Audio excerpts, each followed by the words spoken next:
VOA 모닝뉴스입니다. 도널드 트럼프 대통령이 언젠가는 북한에 큰 재건이 일어날 것이라며 북한 문제 해결에 대한 기대감을 다시 피력했습니다. 또 바락 오바마 전 대통령이 김정은 위원장과 전화 통화를 시도했지만 성사되지 않았다고도 말했는데 즉각 반론이 제기됐습니다. 첫 소식 박형주 기자가 보도합니다. 도널드 트럼프 대통령은 21일 백악관에서 열린 강요회의에서 북한에 대한 매우 흥미로운 정보가 있고 많은 일이 진행되고 있다고 밝혔습니다. 지난 5일 스웨덴 미북 실무 협상이 결렬로 끝난 뒤 처음으로 북한 이야기를 꺼낸 건데 협상에 대한 구체적인 언급 없이 어느 시점에서 중대한 재건이 이루어질 것이라고 말했습니다. There's some very interesting information on North Korea. A lot of things are going on, and it's going to be a major rebuild at a certain point. 트럼프 대통령은 또 북한 김정은 위원장과 좋은 관계를 강조하며 자신이 대통령이 되지 않았다면 북한과 전쟁을 할 수도 있었다고 말했습니다. 그러면서 바락 오바마 전 대통령과 달리 김 위원장과 자신은 통화가 가능하다고 언급했습니다. I said, did you ever call him? No. Actually, he tried 11 times. But the man on the other side, the gentleman on the other side, did not take his call. Okay? Lack of respect. But he takes my call. 이 발언은 북한과 시리아 문제 등 전임 행정부가 해결하지 못한 문제에 자신은 성과를 내고 있다고 주장하는 가운데 나왔습니다. 오바마 전 대통령 측은 즉각 반박했습니다. 수전 라이스 전 국가안보보좌관은 이날 자신의 트위터에 오바마 전 대통령이 김 위원장과 전화통화를 시도했다는 주장은 완전한 날조이고 트럼프의 망상이 무섭다며 공화당은 정신을 차려야 한다고 말했습니다. 앞서 민주당 상원 지도부는 18일 천일간의 경질, 사임, 그리고 철회라는 성명을 내고 트럼프 대통령의 혼돈 정국이 미국인들을 곤경에 빠뜨리고 있다고 주장했습니다. 특히 북한과 러시아 등에 대해 의견이 맞지 않거나 언짢은 정보를 제공했던 참모들이 경질되고 있다고 지적했습니다. VOA 뉴스 박형주입니다. 국제사회가 핵 자위권 문제에 대한 정당성 여부를 명확히 해야 하고 특히 북한의 경우 체제 보장용인지 아니면 국민 생존권인지 위법성을 따져봐야 한다는 지적이 제기됐습니다.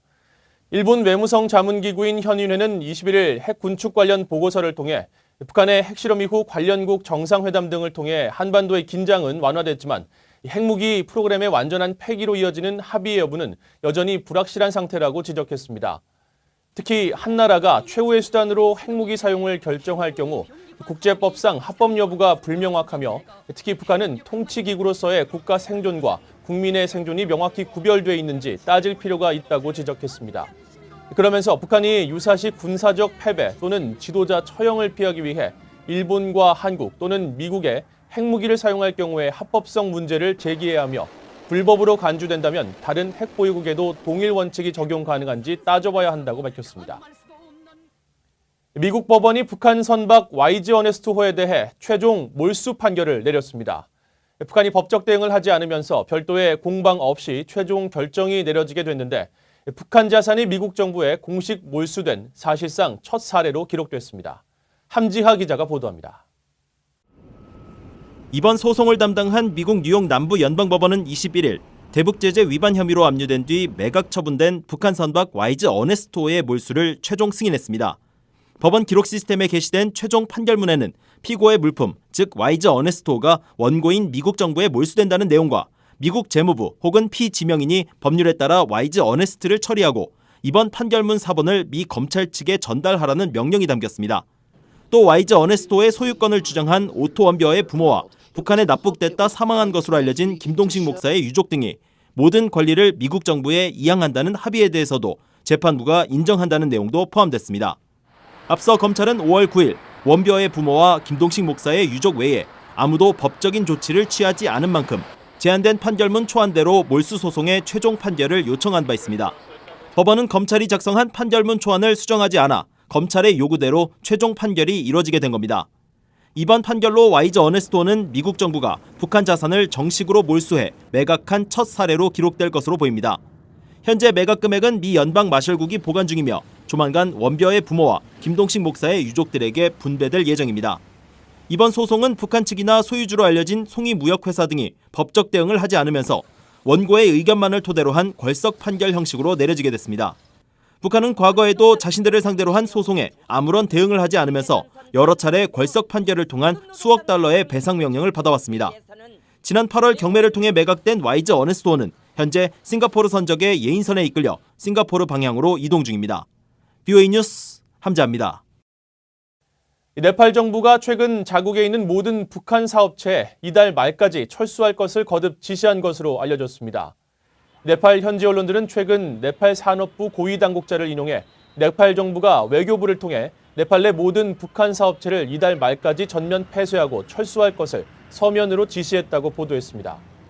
또 이 당국자는 현재 네팔에 남아있는 북한 사업체는 식당과 병원, 소프트웨어 회사 등 모두 9개라고 말했습니다. 앞서 네팔 정부는 지난달에도 북한 사업장에 2달 내 폐쇄와 철수를 요구하는 최후 통첩을 보낸 것으로 알려졌습니다.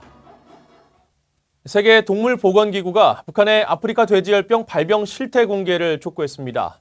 또 한반도 내 바이러스 확산을 막기 위한 방역 공조가 시급하다며 북한이 준수해야 할 지침도 제시했습니다.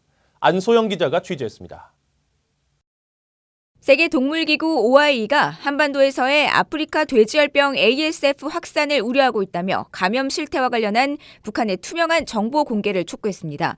OIE는 21일 VOA에 자국의 동물 감염 사례를 보고할 국제사회의 의무를 촉구하기 위해 북한에 지속적으로 연락을 취하고 있다면서 이같이 전했습니다. 여전히 북한은 지난 5월 30일 아프리카 돼지열병 첫 발생 통보 이후 추가 정보를 제출하지 않고 있다면서 한국과의 방역 공조를 강조했습니다. 아프리카 돼지열병은 국경을 넘어 확산하는 전염병으로 바이러스가 한 건 이상 탐지된 국가는 반드시 신속하게 접경국 차원의 적절한 조치를 시행해야 한다는 겁니다. 한국 정부는 21일 경기도 연천군 민간인 출입통제선 내의 야생 멧돼지 사체에서 11번째로 돼지열병 바이러스를 검출했다고 밝혔습니다. 북한과의 접경 지역을 따라 돼지열병이 광범위하게 퍼져 있는 것으로 나타났습니다. 세계동물보건기구는 아프리카 돼지열병과 관련해 북한이 준수해야 할 지침도 제시했습니다. 강력한 법체계와 인적, 재정적 자산을 토대로 한 축산위생 서비스 구성, 공공 캠페인 도입, 위험관리자 정보 교육 등이 포함됐습니다. 앞서 세계동물보건기구는 음식물 쓰레기를 돼지 사료로 사용하지 말고 여행 시 수화물에 돼지고기 제품을 포함해서는 안 된다는 내용이 담긴 아프리카 돼지열병 캠페인을 벌이고 있습니다. 또한 돼지열병의 예방과 확산을 막기 위해 유엔 식량기구 FAO와 공동으로 아시아 지역 아프리카 돼지열병 전문가 상임위원회를 설립했습니다. VOA 뉴스 안소영입니다. 러시아 군용기가 또 한반도 동해 한국 방공식별구역 카디지에 진입해 한국 전투기가 대응 출격했습니다. 한국합동참모본부는 러시아 군용기 6대가 22일 오전 동해 쪽 카디지에 진입해 한국 공군 전투기 F-15K가 대응 출격해 퇴거 조치에 나섰다고 밝혔습니다.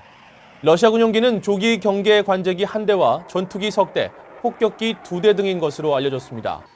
러시아 국방부는 이와 관련해 러시아 전투기는 어떤 나라의 영공도 침범하지 않았으며 사전 계획에 따라 공해상에서 순찰 비행을 했다고 주장했습니다. 앞서 지난 7월과 8월에도 한국과 러시아는 러시아 군용기의 한국 방공식별구역 진입과 관련해 갈등을 빚었으며 양국 군 당국은 23일 서울에서 합동군사위원회를 열고 이 문제를 논의할 것으로 알려졌습니다. 미국은 북한과 내년 봄 미군 유해 공동 발굴을 위해 회담을 제의했지만 진전을 이루지 못하고 있다고 미 국방부가 밝혔습니다. 미국 국방부 전쟁포로 실종자 확인국 DPAA의 케네스 호프만 대변인은 21일 VOA에 2005년 이후 중단된 북한 내 미군 유해 공동 발굴을 위한 북한과의 합의가 여전히 이루어지지 않고 있다면서 북한 측에 내년 회계연도 공동 현장 조사 활동을 위한 계획서를 제안하고 답변을 기다리고 있다고 밝혔습니다. 그러면서 DPAA는 북한 내 미군 유해 공동 발굴 작업 재개를 위한 준비가 돼 있다며 내년 봄 방북을 위한 북한과의 회담에 계속 문을 열어둘 것이라고 밝혔습니다. 북한은 1차 미북 정상회담 이후 지난해 7월 미군 유해 55상자를 송환했지만 지난 2월 2차 미북 정상회담 합의 결렬 이후 미군 유해 관련 논의에 일절 응하지 않고 있습니다. 이상으로 VOA 모닝뉴스를 마칩니다. 시청해